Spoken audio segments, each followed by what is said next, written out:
que el consentimiento en los niños no existe, o sea que cuando un niño dice no, es no, y que cuando un niño dice sí, también es no, ¿verdad? Porque el niño, dada su capacidad aún incipiente, todavía no puede consentir, ¿verdad?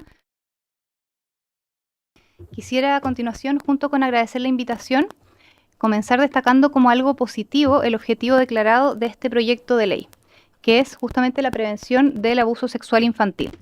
En mi exposición intentaré mostrar que, sin embargo, una ley como esta no es el medio adecuado para alcanzar dicho objetivo, tal como han manifestado otras personas que han sido citadas recientemente. Y que incluso, y este punto es muy relevante, puede agravar la situación de vulnerabilidad en que se encuentran los niños a los que queremos proteger.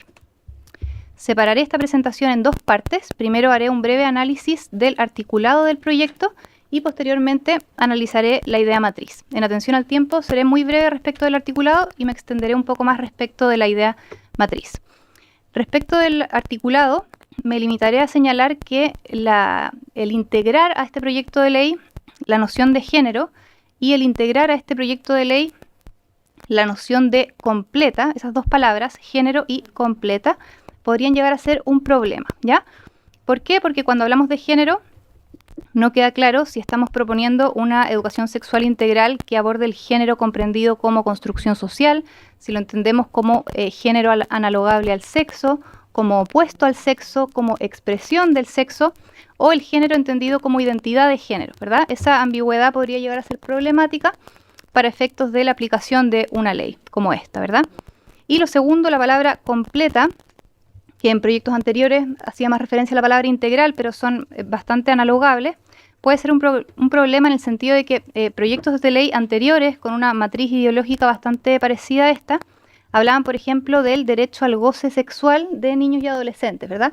Esto no está presente en este proyecto de forma explícita, pero el tipo de fuentes y de autores que se citan en la idea matriz del proyecto, como mostraré después, hablan de una cierta continuidad doctrinaria en ese tipo de temas, ¿ya? Uno, derecho al goce sexual de niños y adolescentes, y dos, la posibilidad de inculcar desde etapas muy tempranas conceptos como identidad de género en niños desde los 4 años en adelante, que como sabemos es una de las reformas que propone esta ley, al menos en sentido amplio, ¿verdad? O sea, que la educación sexual ya no esté dirigida de forma obligatoria para la educación media, sino para todo el ciclo educativo, o sea, incluso la educación básica y prebásica, ¿verdad? Ambos son un problema por razones de ambigüedad, como dije antes, o sea, de no estar del todo delimitado el sentido y alcance de la expresión, y que, dado que tiene una carga ideológica importante, podría transgredir distintos proyectos educativos, el derecho preferente de los padres a educar a sus hijos, etcétera, como se ha expresado en otras oportunidades. Ahora, respecto de la idea matriz. Porque claro, alguien podría decir, bueno, si nosotros eliminamos la palabra género de este proyecto, eliminamos la palabra completa de este proyecto, hacemos alguna precisión sobre el derecho de los padres, por ejemplo, sería bueno, podrían pensar algunos legítimamente, llamar a aprobar la idea de legislar, ¿verdad? Porque con algunas modificaciones quedaría un buen proyecto, ¿ya? Mi opinión preliminar al menos es que esto no es un razonamiento del todo acertado. ¿Por qué? Porque entre otras razones, es muy revelador el tipo de fuentes y argumentos contenidos en la idea matriz, ¿ya? Entonces, respecto de esta segunda parte, que es la idea matriz, diré principalmente dos cosas, ¿ya? Algo relativo a las fuentes de la idea matriz y algo relativo a la idea de consentimiento. Lo primero, sobre las fuentes de la idea matriz. Destaca como preocupante la tesis de pregrado de la señorita Arlette Poduje, que fue citada en la idea matriz del proyecto de ley, llamada Currículum y Sexualidad, de la Universidad de Chile del año 2020, que en el fondo plantea como un autor bastante relevante dentro de su propuesta de educación sexual a Michel Foucault, ¿ya? Que como sabemos es un filósofo francés que, entre otras cosas, parte de su vida quedó marcada por una solicitud que él hizo en 1977, junto con otros intelectuales franceses. Solicitó a las autoridades de la época el eliminar la edad de consentimiento sexual, ¿verdad? Con la idea de que los niños también tenían derecho al goce, ¿verdad? Hoy día sabemos que eso no es así, que el consentimiento de los niños no existe, o sea que cuando un niño dice no, es no, y que cuando un niño dice sí, también es no, ¿verdad? Porque el niño, dada su capacidad aún incipiente, todavía no puede consentir, ¿verdad? Esta idea no queda en absoluto clara en la tesis de pregrado citada por la idea matriz del proyecto, y eso es un punto preocupante, ¿verdad?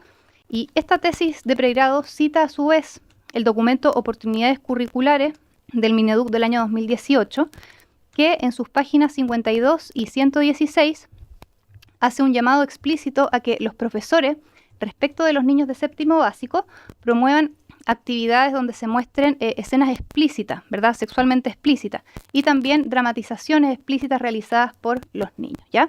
Entonces, si bien esto podría ser un poco indirecto, porque no es una recomendación directa del proyecto de ley, sí son fuentes muy problemáticas que contienen recomendaciones como estas, ¿ya? Y son fuentes, como digo, que sí están citadas expresamente por la idea matriz de este proyecto de ley, ¿ya? Seguimos entonces con otras fuentes problemáticas de la idea matriz, ¿ya? Menciona el proyecto varios informes no vinculantes de las Naciones Unidas, ¿ya? Que en el fondo abordan la idea de una educación sexual comprendida como derecho humano, ¿ya? Esto tiene varios problemas. Primero, que estos informes no son vinculantes y esto no queda del todo claro en la idea matriz del proyecto. Segundo, que no es tan fácil catalogar cualquier legítima aspiración como derecho humano, ¿verdad? O sea, si todo es derecho humano, nada es derecho humano. O sea, los derechos humanos clásicos, como los conocemos, ¿verdad? La vida, la integridad física y psíquica, el hecho de que los niños posean una indemnidad sexual que ha de ser resguardada, etcétera, no podemos confundirlos con otras legítimas aspiraciones que no son en sentido estricto derechos, ¿verdad? E incluso si fuese verdad que existiera un derecho humano universal a la educación sexual, que ya está en duda, ¿verdad? Tampoco es claro que sea un derecho a determinado tipo de educación sexual integral con todo el contenido doctrinario que hemos venido analizando, ¿verdad? Entonces, sea por anga o por manga, sea por catalogar la educación sexual como derecho, o sea por el error de catalogar la educación sexual integral como derecho humano, sea en cualquiera de esos dos escenarios, nos enfrentamos a un problema, ¿ya?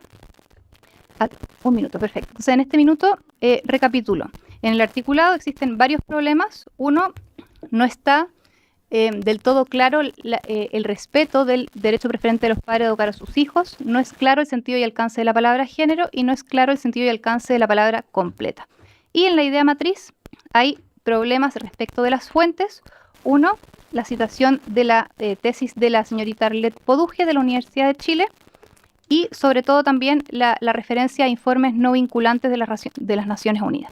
Todas estas fuentes, por último, podrían llegar a poner en riesgo la indemnidad sexual infantil y podrían llegar a confundir el concepto de indemnidad sexual infantil con el concepto de libertad sexual infantil, que es, como sabemos, un problema, porque, como hemos dicho hasta el momento, los niños no pueden consentir. Así las cosas, entonces, llamamos a hacer una votación que rechace la idea de legislar y buscar vías alternativas para alcanzar un objetivo que, como sabemos, es loable, que es la prevención del abuso sexual infantil. Gracias, Presidenta.